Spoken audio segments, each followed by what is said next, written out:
Car crashes happen every day, but some are so disturbing that they leave people shocked for years. These are not just accidents. They're horrifying events filled with mystery, heartbreak, and moments that defy explanation. The kind that haunts witnesses, leaves investigators baffled, and devastates families forever. In this video, we'll look at 5 of the most disturbing car crash deaths of all time. Real stories that are unforgettable, chilling, and impossible to ignore.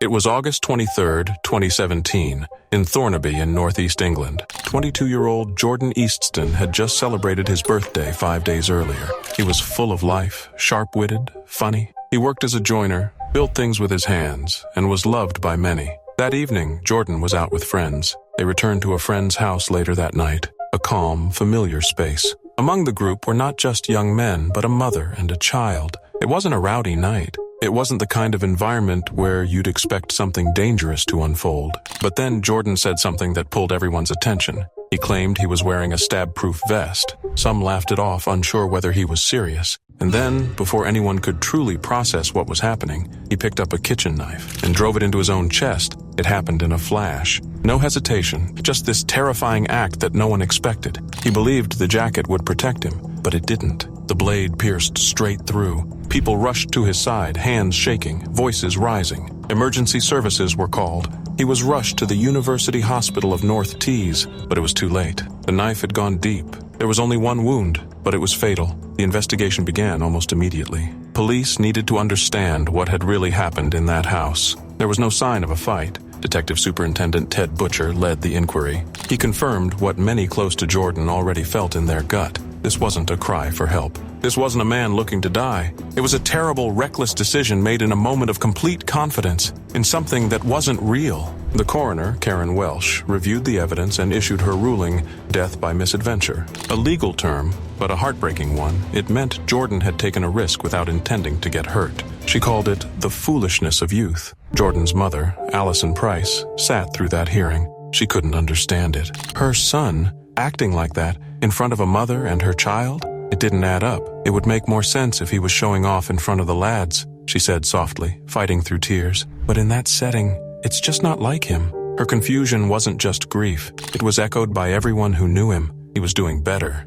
He had plans, and he had people. He had no reason to go. Friends posted tribute after tribute online. One wrote, "R.I.P. to one of the craziest lads I've met. You were one of a kind." Another said, "Totally heartbroken. Deep down, you had a heart of gold." A childhood friend added, "Everyone on the estate loved him. He made everyone laugh." To this day, no one knows exactly what kind of jacket Jordan was wearing. Authorities never confirmed it. Stab-resistant gear does exist, typically made from Kevlar or similar materials, and is often sold to professionals. Some companies even advertise casual-looking protective wear, but there's no proof his jacket had any of that.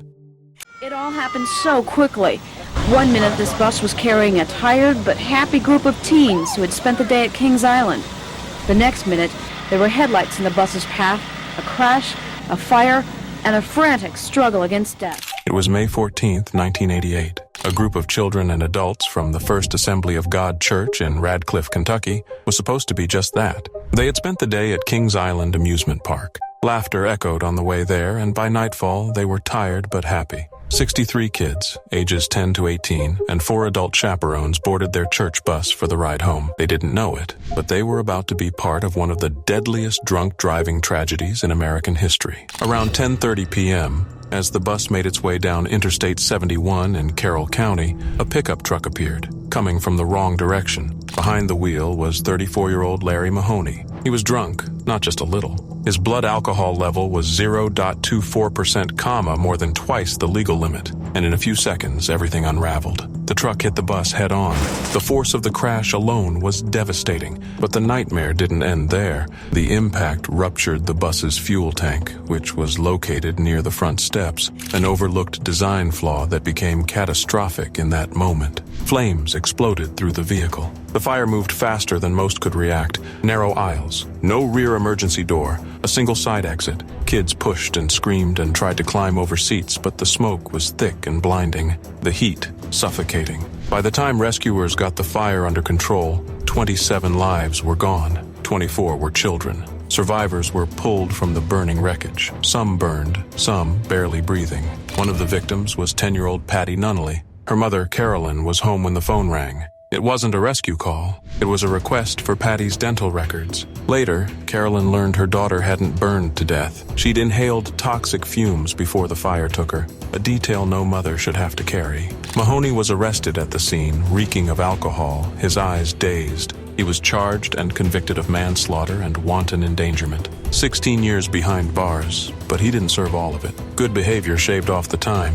He was released in under 10 years. Since then, he hasn't spoken publicly. Not once. No apology, no explanation, just silence. But the silence didn't reach the families. In Fort Knox, in Radcliffe, grief echoed through every home. Some parents buried their children together. Some never saw their kids' faces again. The pain was enormous and it didn't fade, but from the ashes, some found purpose. Carolyn Nunnally, Patty's mother, turned her loss into a mission. She joined Mothers Against Drunk Driving, MAD, and eventually became the organization's national president. She lobbied for stricter laws, better enforcement, and, most of all, safer vehicles. Her push led to tangible change. Buses were redesigned with fire-resistant seats, emergency exits were added, fuel tanks moved. A generation of kids would be safer because of the ones who didn't come home. But not every heartbreak could be healed with policy. Janet KDA Hancock lost her husband Chuck that night. He had been standing near the front of the bus and couldn't escape. For years, she carried that loss,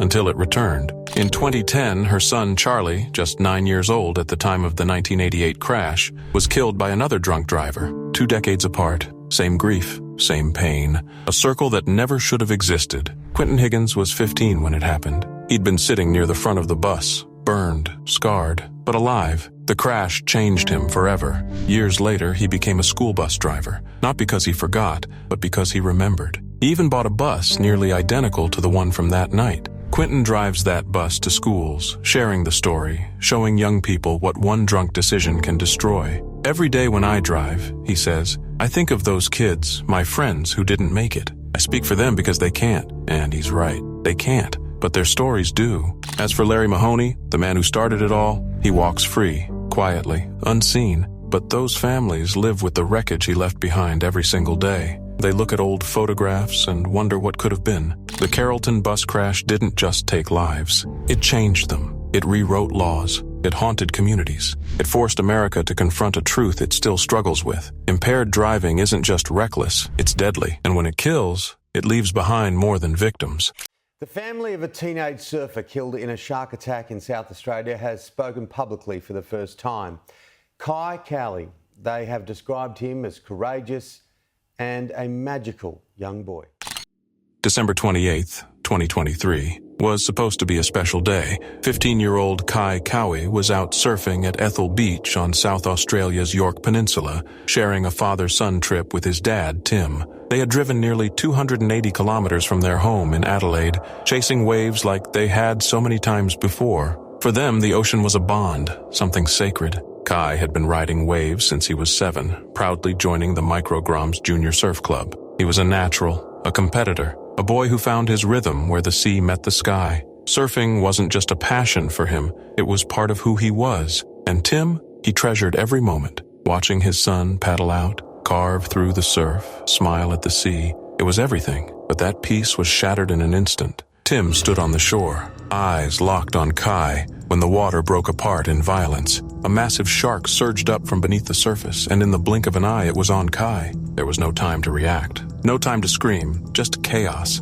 Tim, frozen in horror, did the only thing he could. He called for help. Emergency services rushed to the beach, but it was too late. The boy who had filled his father's world with joy and purpose was gone, taken in front of him by something no one could control. Shock rippled through the community. Shark expert Andrew Fox tried to explain the unexplainable. The overcast sky, the darker water. Conditions like these might affect a shark's vision, increasing the chances of a mistake, a strike. But no answer could undo what had been done. Weeks later, the wound was still fresh. On January 22, 2024, more than 500 people gathered at Seaford Beach, the Bowl, to say goodbye. It wasn't a typical funeral. It was something more intimate, more raw. People wore surf tees, football jerseys, beach clothes, what Kai would have loved. The shoreline was filled with flowers, seashells, and photos of a boy with an unforgettable smile. A wooden bench facing the ocean overflowed with notes, one from a fellow surfer reading, "Forever in our hearts, Kai.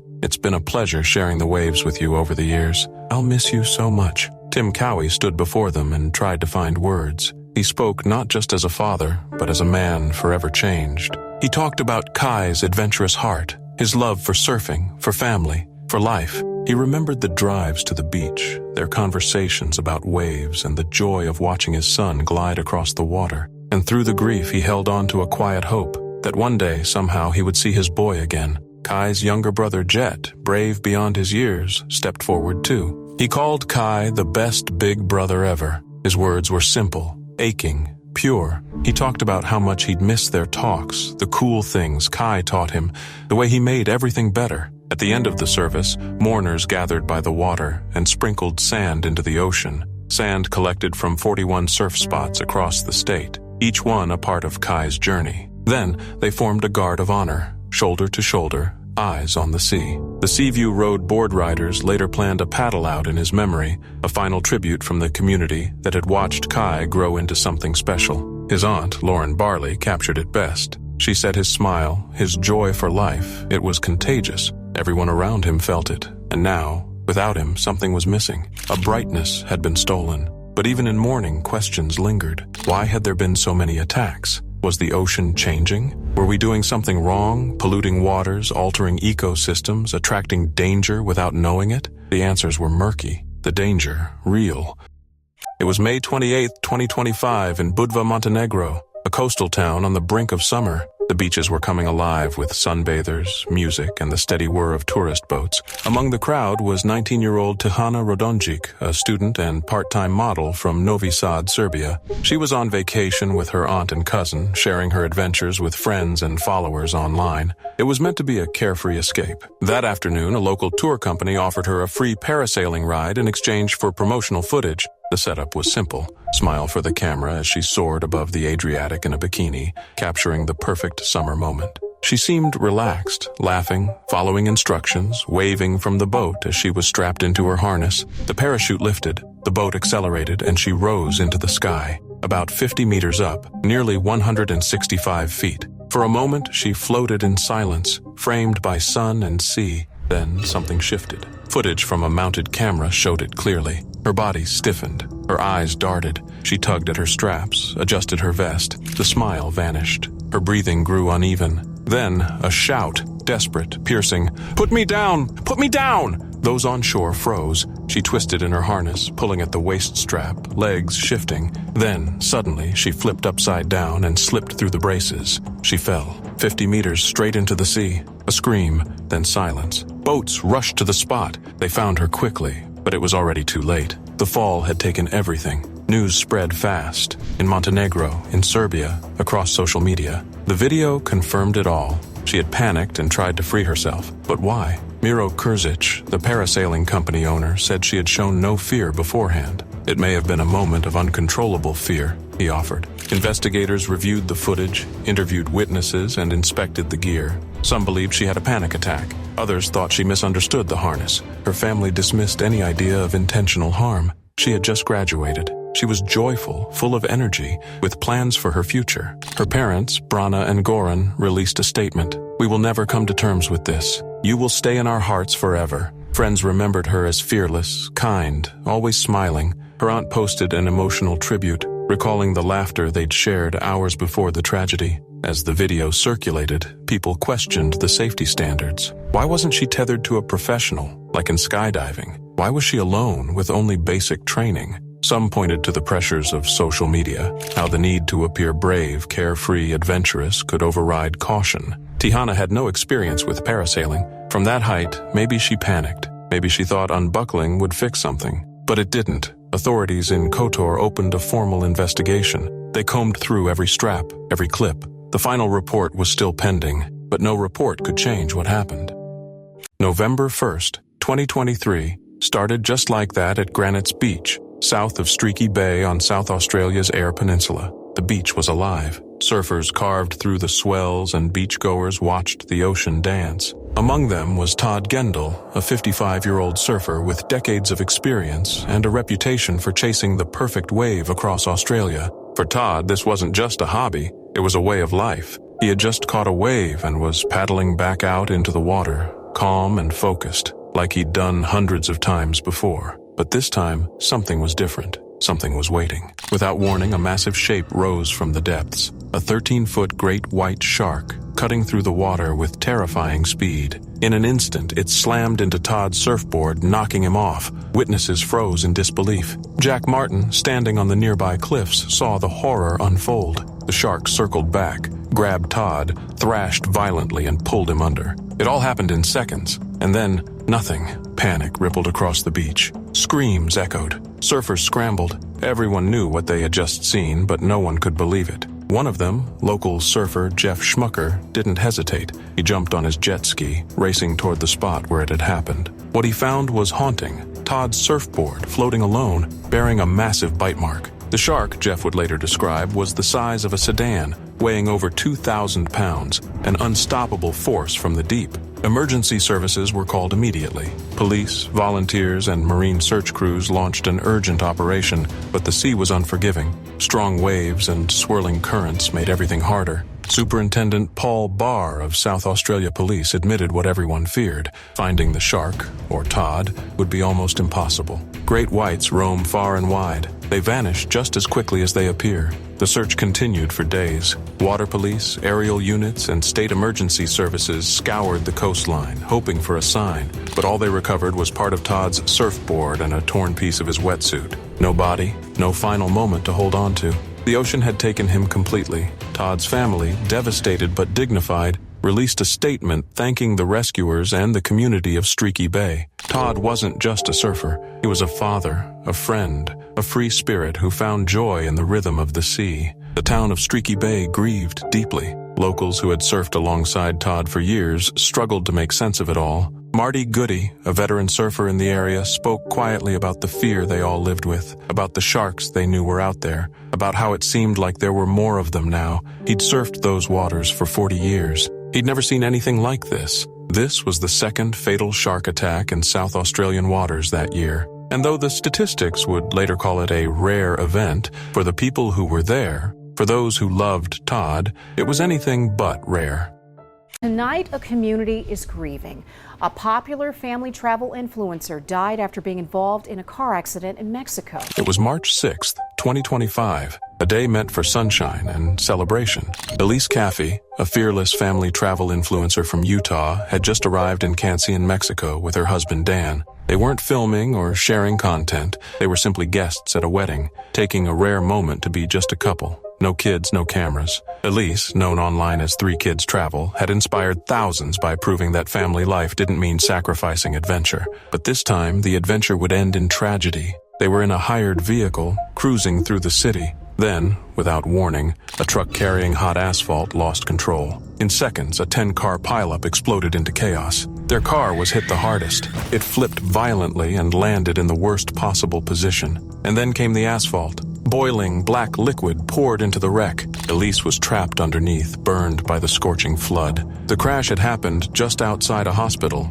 but even being steps away from help couldn't stop what was unfolding. The heat was so intense, medical workers struggled to reach her. Dan survived without injury. Their driver, Luis, died at the scene. Elise clung to life as paramedics worked quickly to stabilize her. She was rushed into care, sedated, placed on life support. Her face remained untouched, a small mercy. Back home, her family began updating Elise's followers. The tone was desperate but hopeful. Posts spoke of severe burns, and prayers poured in from around the world. 2 days later, Elise was flown to Salt Lake City and admitted to the University of Utah's burn unit. Doctors did everything they could. Multiple surgeries, round-the-clock care, but her condition remained critical. Her daughters visited her bedside, gently brushing and braiding her hair. Dan never left her side, playing guitar softly, singing through tears, hoping she could hear him. But time was slipping away. On March 12th, 6 days after the accident, her family shared the heartbreaking news.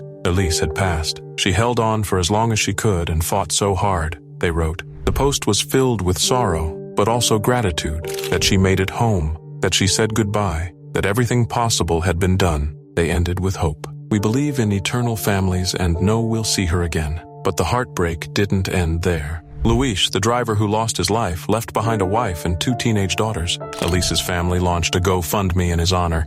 Over $64,000 was raised, not out of obligation, but because Elise had cultivated a community that cared. She had always said families should chase joy. That life was for living, not waiting. Her photos captured that spirit. Barefoot on beaches, snacks in hand, children clinging to her legs, adventure always close behind. She never claimed it was easy. She just believed it was worth it. And now, she's gone. It was the evening of August 25th, 2010, in Bakersfield, California. Dr. Jacqueline Kotorak, 49 years old, was a respected internal medicine physician. Known throughout the community not just for her medical brilliance but for her heart, she treated hundreds of patients a week, sometimes for free. But that night, something broke inside her. She had reportedly been drinking, maybe numbing the weight of everything she carried. Her career, her emotions, and especially her stormy relationship with 58-year-old businessman William Moody. Their history was messy, off and on. Passionate, toxic, intense. That evening, for reasons no one fully understands,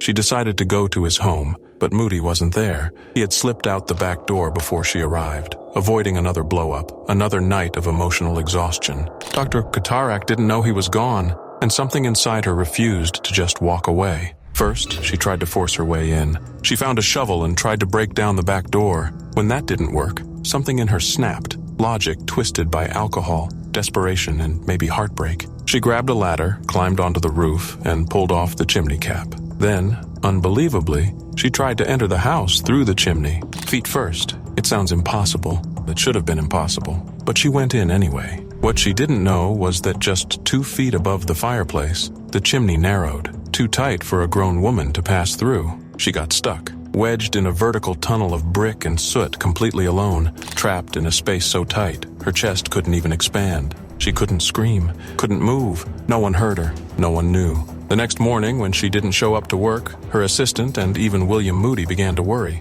Her car was parked outside his home. Her purse, phone, money, all untouched. But there was no sign of her. By Thursday afternoon, she was officially reported missing. And still, no one checked the chimney. Friday night came, and something strange started to happen. A neighbor, Terry Terza, noticed a foul smell in the air. Another neighbor thought they had heard a faint voice crying out for help days earlier, but brushed it off as kids playing a prank. No one could imagine the truth. Who would? By Saturday, the smell had become unbearable. Moody had already flown to Europe, and someone else had been asked to take care of the house. When the house sitter and her son arrived, they followed the odor to the fireplace. They shined a flashlight up the flue and froze. Something was there. Something wasn't right. Wedged above the hearth was the lifeless body of Dr. Jacqueline Kotarak. She had been inside the chimney for 3 days. Decomposition had begun. Fluids had started to seep through the fireplace bricks. The horror was real. Firefighters were called. It took 5 grueling hours to dismantle the chimney from the outside. The space was tight. Her body was fragile. Recovery was slow, painful, and deeply disturbing for everyone involved. The autopsy confirmed what no one wanted to believe. She had died of mechanical asphyxiation. She'd been trapped so tightly her lungs couldn't inflate.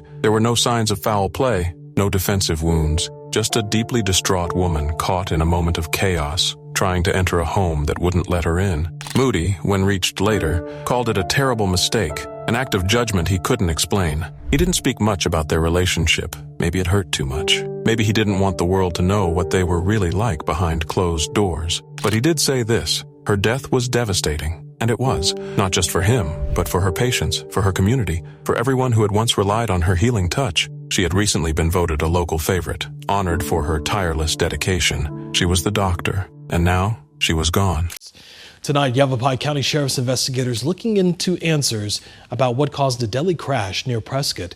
Deputies say that 39-year-old Kristen Little of Prescott was killed when her car rolled down a cliff near Thumb Butte. It was August 16th, 2024, in Prescott, Arizona. Kristen Little, a 39-year-old real estate agent known for her bright energy and adventurous spirit, had just celebrated her birthday. She was close to her family, especially her mother, Ginger Cutting, who still held on to memories of their recent girls' trip to Las Vegas. Laughter-filled days, snapshots of joy that now felt frozen in time. That evening, Kristen decided to do something she loved. She packed up her miniature German Shepherd, CJ, and drove toward Thumb Butte, a mountainous trail she often hiked with her mom. It was her happy place, a spot where sunsets stretched endlessly over the Arizona sky. No one expected it would be her final destination. As the sun dipped below the horizon, Kristen began the drive back home along a winding dirt road, steep, narrow, beautiful, and unforgiving. Somewhere along the route, something went terribly wrong. Her car drifted from the right side of the road,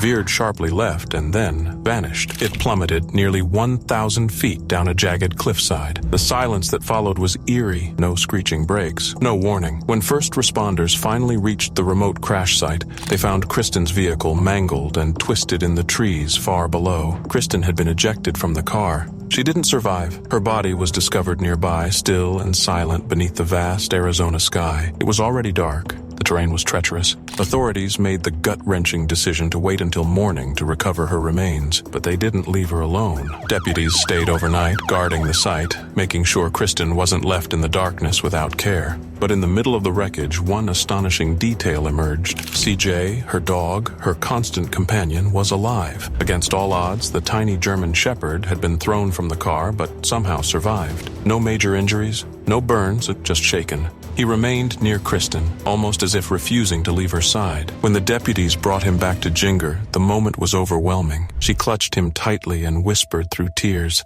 "God gave me CJ." It was the only piece of Kristen she could still hold. It was Kristen's Apple Watch that sent out the distress signal. The device detected the brutal impact and triggered an automatic alert. In such a remote area, that signal likely made the difference between days and hours in finding her. Jinger later expressed quiet gratitude for that small sliver of technology, as strange as it felt.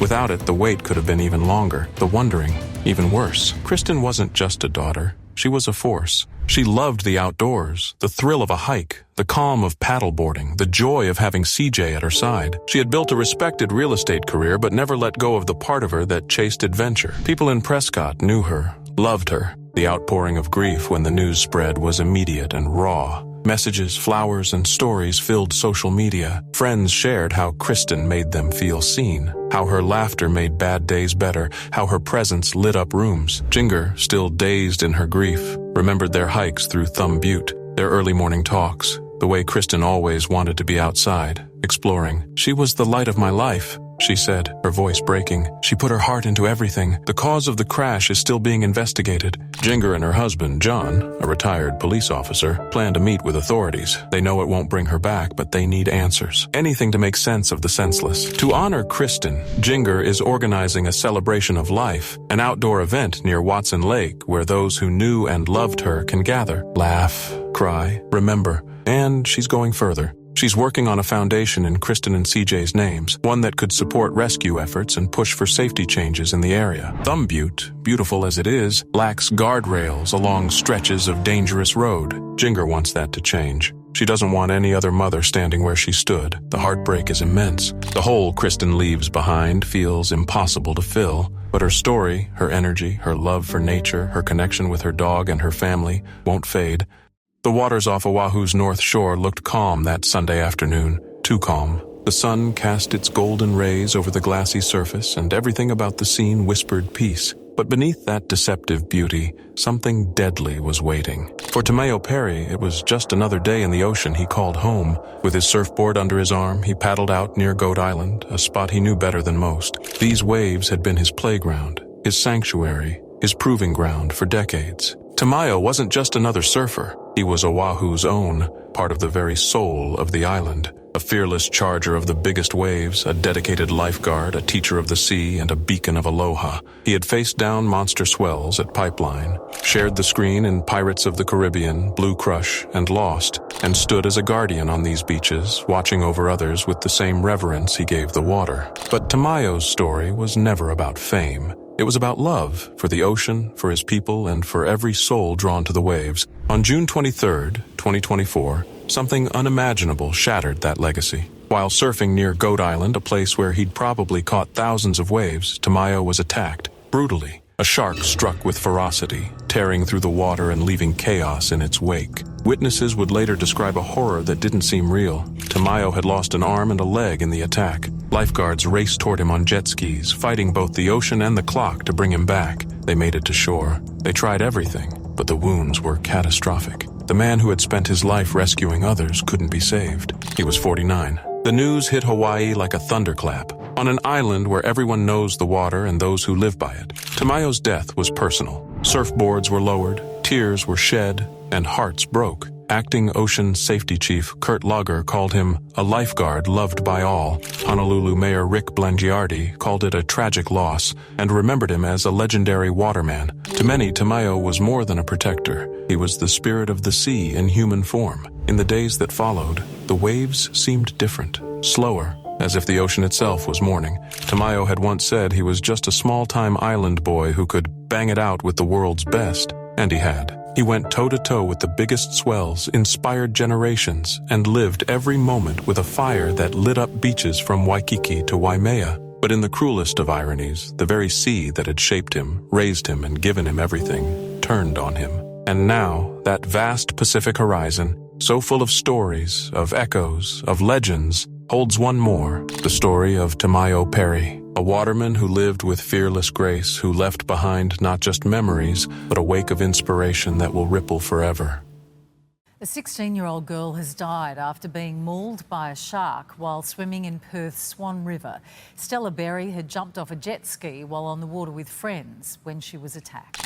16-year-old Stella Berry, a vibrant student from Shenton College, was out on the Swan River near Fremantle, soaking in the day with her friends. She was riding jet skis, laughing, full of life. Nothing about that moment hinted at the nightmare to come. Then, in a flash, everything changed. Stella saw a pod of dolphins in the water and, excited, jumped in to swim with them. It was the kind of spontaneous, innocent act anyone might make. But beneath the surface wasn't a dolphin. It was a bull shark. And in one swift, brutal moment, it attacked. The shark latched onto her leg with incredible force. Her friends screamed. Chaos erupted.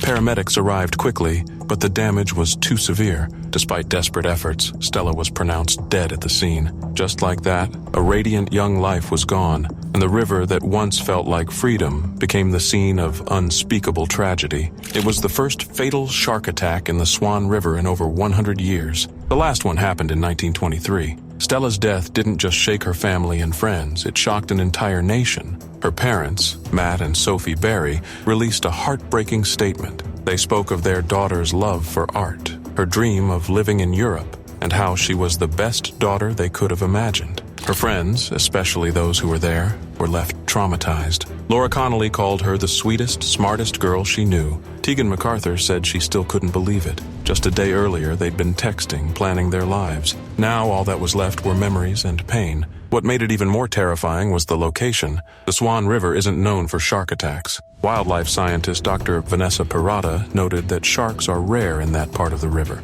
But bull sharks are unique. They move between salt and fresh water, and during breeding season they sometimes enter estuaries like the Swan. That's likely what brought the predator so close to where Stella had been swimming. Authorities moved quickly. Fisheries Minister Don Punch confirmed that a bull shark was the likely culprit, though investigations continued. He emphasized the rarity of these attacks. Australia averages less than one shark-related death per year, but those statistics didn't ease the grief. Stella was young. She was in a place that felt safe, and now she was gone. The government soon announced plans to install a swimming enclosure in the river. Meanwhile, the Department of Primary Industries and Regional Development began tagging bull sharks in the Swan and Canning rivers, using acoustic receivers to track their movements and send real-time alerts. It was a race to prevent the unthinkable from happening again. Experts like Dr. Leonardo Guida from the Australian Marine Conservation Society urged the public to better understand shark behavior.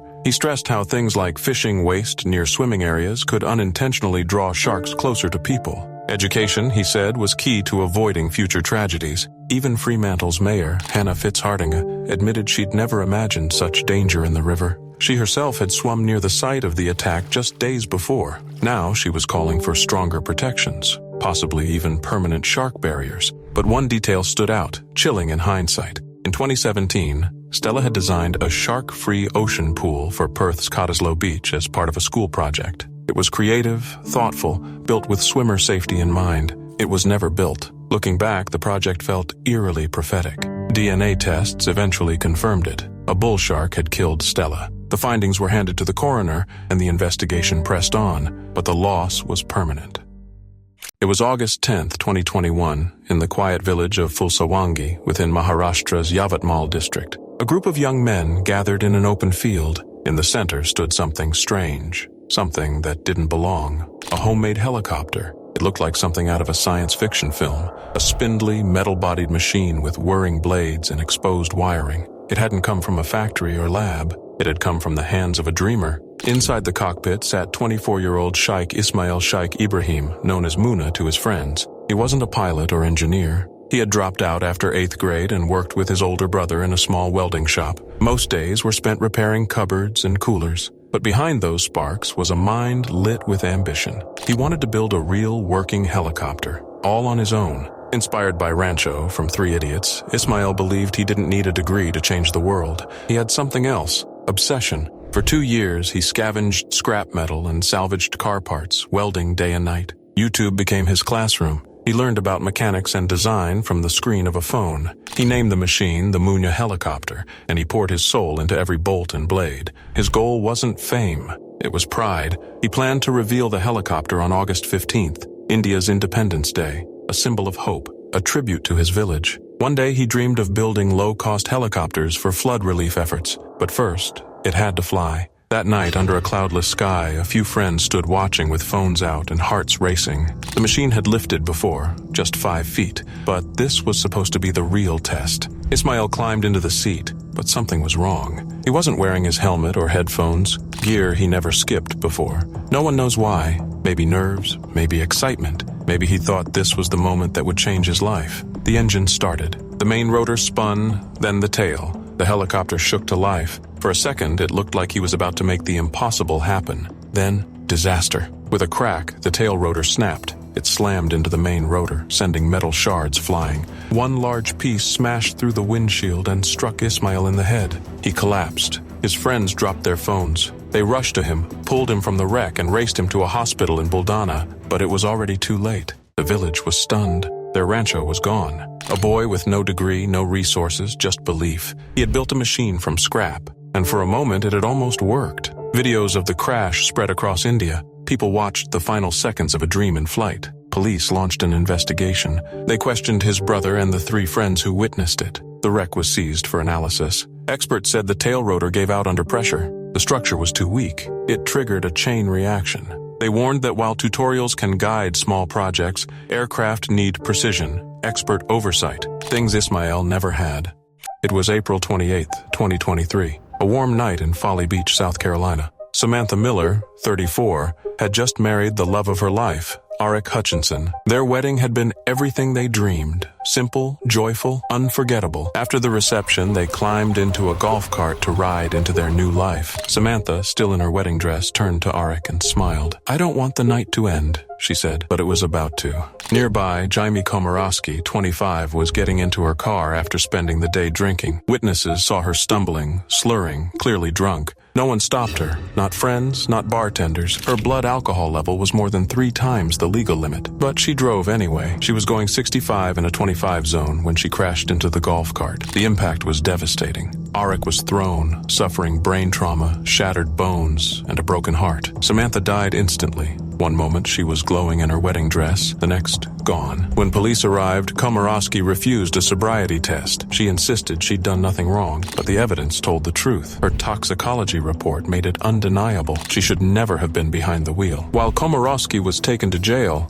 Arik lay in a hospital bed, surrounded by tubes and monitors. Doctors worked to repair his body, but nothing could touch the damage done to his soul. He had to be told that the woman he had just vowed to spend forever with was already gone. At her funeral, he wore a suit over his hospital gown. The casts and bruises didn't hurt nearly as much as knowing Samantha would never walk through their front door again. In court, Arik barely managed to speak. "I wish I'd seen it coming," he said through tears. "I would have jumped off the golf cart so you would only have run me over." His voice wasn't angry. It was hollowed out by grief. Komorowski pleaded guilty to DUI resulting in death and reckless homicide. She apologized in court and promised to spend her life helping others with addiction. But Samantha's family didn't want words. They wanted Samantha. Her mother, Lisa Miller, faced Komorowski and said, "She didn't just take my child, she took all of us." 2 of Arik's relatives who had been riding with them were also seriously injured. One crash had shattered multiple lives. Komorowski was sentenced to 25 years in prison. Her lawyers appealed, arguing that media attention influenced the verdict. The court disagreed. This wasn't about headlines.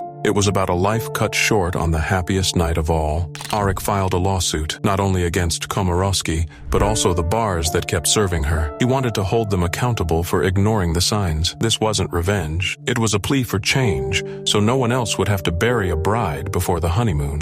Samantha's story lingers. A woman full of joy and promise, taken in seconds by someone else's recklessness. It's a brutal reminder. Drunk driving doesn't just ruin lives, it ends them. There's a silence now where laughter used to be. A ring that won't be worn, a dress that will never be passed down. Arik still speaks out, still fights, because Samantha deserves more than memories. She deserves to be a wake-up call. The woman who was attacked by a bull shark last night in Sydney Harbour has been identified as 29-year-old Lauren O'Neill. It was just before 7:45 p.m. on January 29th, 2024. The sun dipped low over Elizabeth Bay, casting golden light across the harbor. The summer heat lingered in the air, and the water shimmered, calm and inviting. For 29-year-old microbiologist Lauren O'Neill, it was the perfect time for a short swim. Just off a private pier near her home, it was a familiar spot. There were no shark nets, but this wasn't the open ocean. It was her backyard. She felt safe. She slipped into the water expecting peace. Boats bobbed nearby. The city lights began to flicker. Then, without warning, agony, sharp, searing pain tore through her right leg. She screamed. The water reddened around her. A bull shark had bitten her. From his apartment above, neighbor Michael Porter heard her cry. He looked out and saw Lauren clinging to a ladder, her leg limp, blood pouring. He called emergency services and ran. Across the street, Georgia Singleton and her wife, Fiona Crow, a veterinarian, also heard the screams. Fiona had just bought fresh bandages that day. She grabbed them and rushed to the scene. Lauren was still conscious, barely. Her leg was mangled. She was losing blood fast. Fiona didn't hesitate. She dropped to her knees and applied a tourniquet. Neighbors tossed down towels and blankets to keep Lauren warm. Amid the panic, people acted. Within minutes, paramedics arrived. A rescue helicopter circled overhead. Lauren was rushed to St. Vincent's Hospital, drifting in and out of consciousness, but alive. That night, surgeons worked tirelessly to save her leg, and they did. Against the odds, she avoided amputation. In the following days, Lauren released a heartfelt statement. She thanked the neighbors who saved her, the emergency workers, and the surgical team. Her mother Petra publicly praised Fiona's quick thinking and medical skills, calling her a hero. She knew how easily this could have ended in tragedy. The community was stunned. Elizabeth Bay, just a stone's throw from the Opera House, wasn't where people feared sharks, but bull sharks, aggressive and territorial, do patrol these waters. It had been 15 years since the last attack in the harbor. Shark experts confirmed the bite pattern matched a bull shark and warned that warm, murky water at dusk increases risk. Attacks may still be rare, but they're never impossible. Lauren is now recovering in a hospital ward. The pain is still there, but so is the hope. She's walking a long road back. She may never see the harbor the same way again, and neither will her neighbors, because survival isn't always about luck. Sometimes it's about who hears your scream and whether they run toward it. It was just past midnight on October 24th, 2024, when a chilling silence fell over Lakeshore Boulevard East in Toronto. Moments earlier, the sound of screeching tires had ripped through the night, followed by a devastating explosion that lit up the darkness like a warning flare. In the wreckage, a Tesla Model Y burned violently, flames swallowing it whole before anyone could make sense of what had just happened. Inside that car were 5 young people. Friends, dreamers, lives in motion. Digvijay Patel, Neil Raj Gohil, and his sister Kataba Gohil. They never had a chance. What started as a drive turned into something far more horrifying. The vehicle, for reasons still under investigation, lost control. It slammed into a guardrail, then collided with a concrete pillar at terrifying speed. And then the fire, immediate and unforgiving. Most people don't realize that Tesla vehicles, while packed with high-tech safety systems, are powered by lithium-ion batteries that can ignite in a crash and are nearly impossible to put out. That night, the fire spread so fast the car became a furnace within seconds. But what made the tragedy even worse was the failure of the electronic door system. The power was gone, the doors locked. Trapped inside, the passengers had no way out. Tesla does have manual door releases, but in the chaos of a burning car, smoke choking your lungs, and seconds ticking away, who can think clearly? That night, the same technology designed to protect them became their biggest obstacle. But somehow, one survived. A 25-year-old woman in the back seat was still conscious, but pinned. The heat was closing in fast. That's when Rick Harper, a Canada Post worker passing by, saw the burning vehicle. Without hesitating, he grabbed a metal pole, shattered the rear window, and helped the woman crawl out. She escaped with her life. Barely. What Harper didn't realize was that 4 others were still inside. Smoke filled the cabin. The fire spread too fast. By the time anyone could respond, it was already too late. The aftermath left Toronto in shock. How could a vehicle,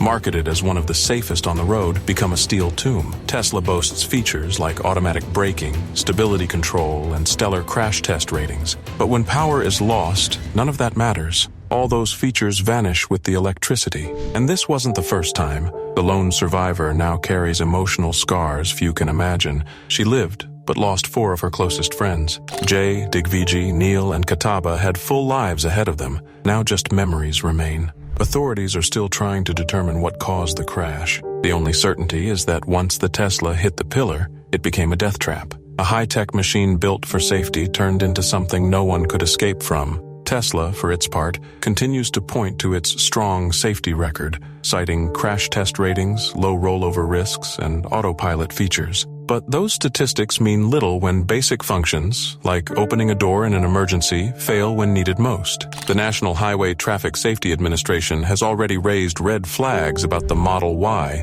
from sudden braking to unintended acceleration. But those sound like technical terms until they're tied to real people, real deaths, and real grief. Toronto is left mourning. 4 families shattered. 1 survivor left with the weight of memory and trauma, and a haunting question. How could a car built with so much intelligence fail in the most critical moment? This isn't just a story about one car crash. It's about what happens when innovation gets ahead of safety, when sleek design overlooks real-world survival. Tesla may have redefined the car industry, but this tragedy is a stark reminder. No matter how advanced the technology, it must work when it counts.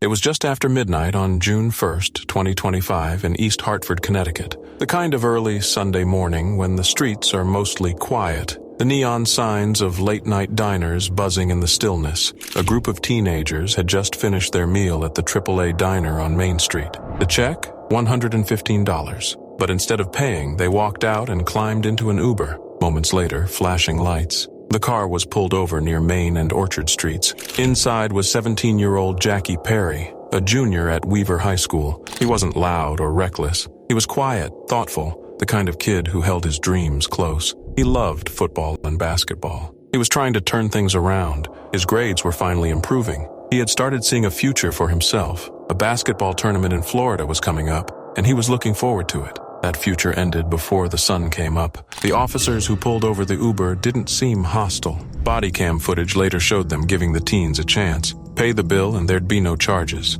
Jackie was calm, even respectful. He told them he'd already paid $50 of it. He cooperated, but something shifted. Officers noticed he kept reaching for his pockets. One told him to keep his hands behind his back, routine safety protocol. Then came the request for a quick pat down. Jackie grew anxious. He pulled out his phone, tried to call his mother. He even handed it to one of the officers. It's unclear if she ever picked up. Before they could search him, Jackie bolted. The footage shows him sprinting down Orchard Street, turning onto Main, rushing past a darkened medical supply store. Then, one shot, a sharp crack that echoed into the night. "Shots fired," an officer shouted. But the shot hadn't come from police. Moments later, they found Jackie lying on the sidewalk, screaming. He had been shot by his own weapon. A stolen handgun tucked into his waistband had gone off while he ran. The bullet tore through his right thigh, hitting an artery and a vein. He was bleeding fast. Paramedics raced to the scene. He was rushed to St. Francis Hospital, but the damage was too severe. Despite surgery, Jackie Perry didn't make it.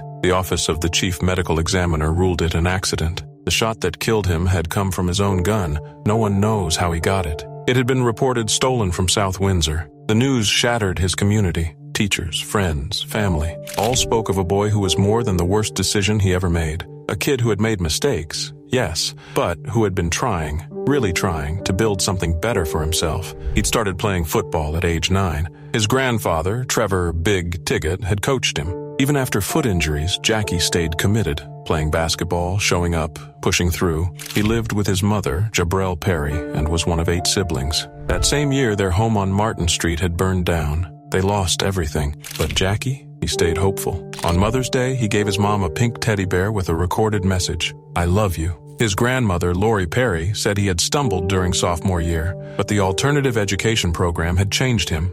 His focus returned. He wanted more, wanted better. She still doesn't understand why he had a gun, and she's adamant Jackie didn't skip out on that bill. The footage shows him saying, clearly, he paid part of it. More than 200 people gathered for a memorial near the charred remains of their old home. They released balloons, told stories, and cried. At his funeral in Bloomfield, the room was filled with quiet grief, and a live stream captured the heartbreak of those who couldn't be there in person. His coach, Dean Jones, was devastated. Jackie was supposed to be in Florida with the team, showing his skills, chasing a future. Now the coach was left trying to comfort a family that had already lost so much. The other teens were charged for not paying the bill. Police confirmed the gun was stolen, but haven't said how Jackie came to possess it. He was just 17. He made a bad decision. He ran.